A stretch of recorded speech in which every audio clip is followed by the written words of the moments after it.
인문학의 뿌리를 읽다. 김헌. 이화우 출판사. 비극의 재단에 묶인 프로메테우스. 그리스 북서쪽 흑해 끝에 있는 카우카소스 산 암벽. 누군가가 손과 발이 쇠사슬에 묶인 채 매달려 있다. 가슴에는 강철 쐐기가 박혀 있고 양 옆구리는 무쇠띠가 옥죄고 있다. 날마다 독수리가 날아와 그의 간을 쪼아먹으니 곧 죽을 것만 같다. 극심한 고통에 시달리는 그의 이름은 프로메테우스다. 그는 왜 이런 핍박을 당하는 걸까? 전설에 따르면 그가 인간들을 너무 사랑한 나머지 제우스를 속이고 불을 빼내어 그들에게 몰래 가져다 주었기 때문이라고 한다. 괘씸한 일이었다. 제우스는 프로메테우스에게 참혹한 벌을 내렸다. 헤시오도스 신들의 계보 521에서 616행, 일과 나날 47에서 105행. 그런데 왜 프로메테우스는 인간을 사랑하고 그들을 위해 고통의 길을 선택했을까? 그리스의 문법학자 아폴로도로스는 이렇게 썼다. 프로메테우스는 물과 흙으로 인간을 빚은 다음 제우스 몰래 회양풀의 줄기에 감추어 두었던 불을 인간들에게 주었다. 도서관 1권 7행. 프로메테우스가 인간을 창조했다는 말이다. 로마의 서사시인 오비디우스도 같은 말을 한다. 다른 생물들을 지배할 존재가 필요했기에 이아페투스의 아들 프로메테우스는 하늘의 씨앗을 간직한 채 높은 천공에서 떨어진 갓 태어난 돼지를 빗물에 개어 만물을 다스리는 신들의 모습을 따라 인간을 빚었던 것이리라. 변신 이야기 1권 78에서 83행. 이에 따르면 프로메테우스가 자신이 직접 만든 인간의 번영과 행복을 위해 암벽에 매달려 찢어지는 고통을 자초하여 견뎌내는 것은 어쩌면 당연한 일이겠다. 힘과 권력의 신 크라토스는 그를 암벽에 결박하며 조롱한다. 신들이 그대를 앞을 내다보고 생각하는 자라고 부르는 건 잘못이지. 이제 앞을 내다보면서 이 정교한 그물에서 어떻게 빠져나갈 수 있을지나 생각해보라고. 아이스킬로스, 결박당한 프로메테우스 84에서 87행.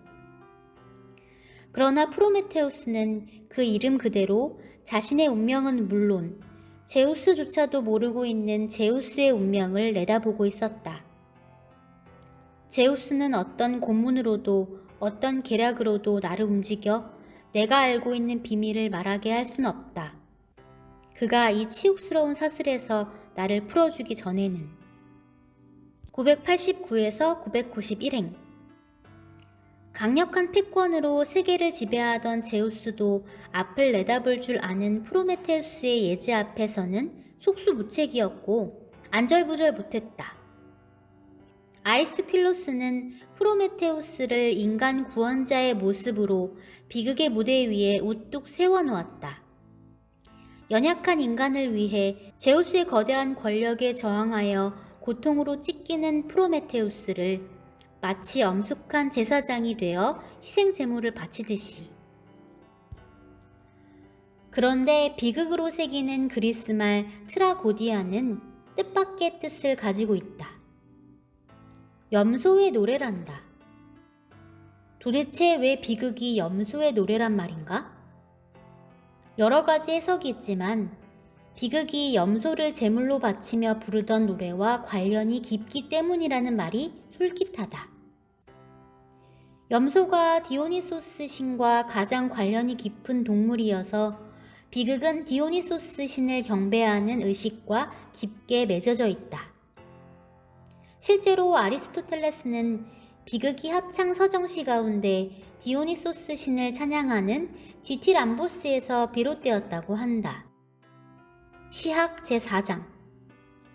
또한 역사가들은 아테네 민중들의 지지를 얻어 귀족정을 무너뜨린 참주 페이시스트라토스가 기원전 534년에 디오니소스 신을 찬양하는 대디오니시아 축제를 개최했으며 이때 비극이 경연대회 형식으로 공연되기 시작했다고 전한다. 따라서 비극은 태생적으로 디오니소스 신과 관련된 장르였다. 그런데 디오니소스 신이 도시나 귀족의 그룹이 아닌 농촌과 외래의 신으로서 권력 바깥에 있던 민중들을 대표한다는 점을 꼼꼼히 따져보면 올림포스 신들로 상징되는 귀족들의 힘을 제압하려는 페이시스트라토스의 정치적인 계산이 읽힌다. 그 정치적인 계산의 밑바닥에는 민중들의 삶과 관련된 종교적인 염원이 깔려있다. 농번기가 시작되기 직전인 3월 말에 열린 제전 디오니시아와 그때 공연되던 비극은 정치적인 계산을 넘어 생존을 위한 그리스인들의 간절한 종교성을 비춘다.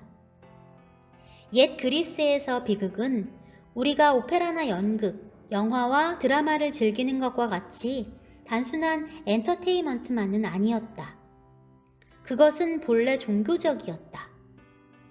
비극이 공연되는 아테네의 디오니소스 극장에는 배우들의 무대인 스케네와 합창단이 춤과 노래를 하는 오르케스트라라는 둥근 공간이 있다.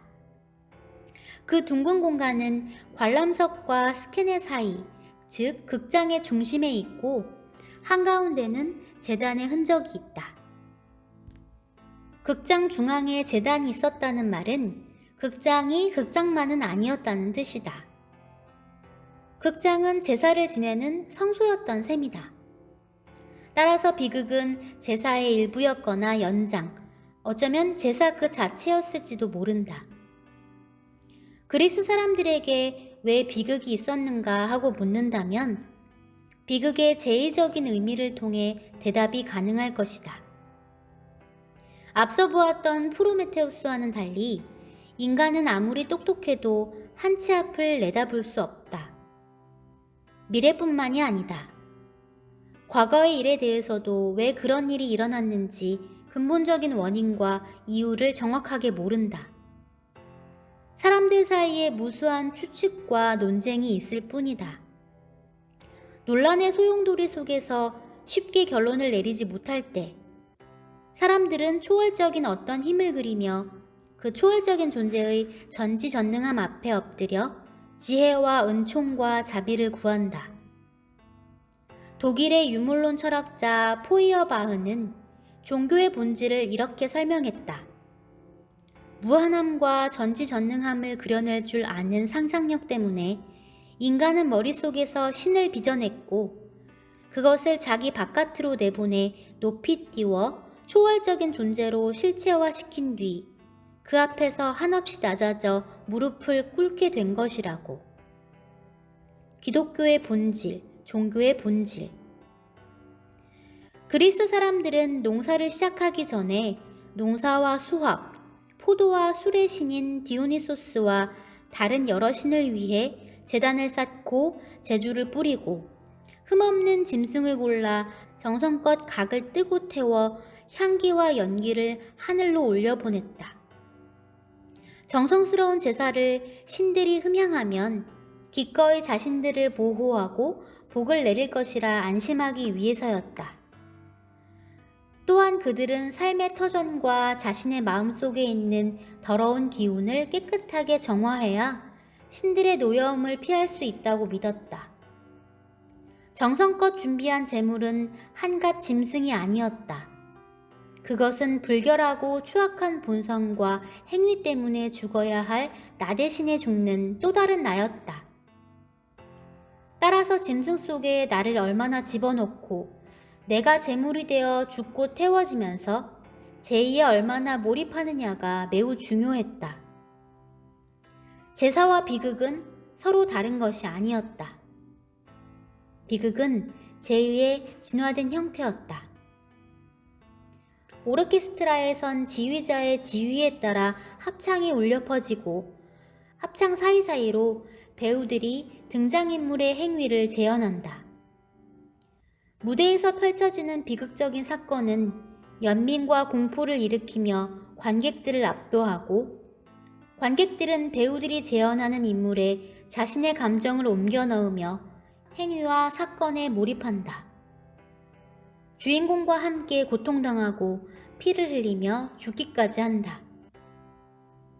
인간은 무엇이며 인생은 또 무엇이냐고, 무대 위의 인물들은 당신들의 마음속에 감추어진 비밀스러운 욕망이 이런 것 아니냐며 관객을 향해 묻고 또 묻는다. 관객들은 무대 위에서 재현되는 행위에 몰입하며 인간과 인생에 대해 중요한 것을 알아차린다.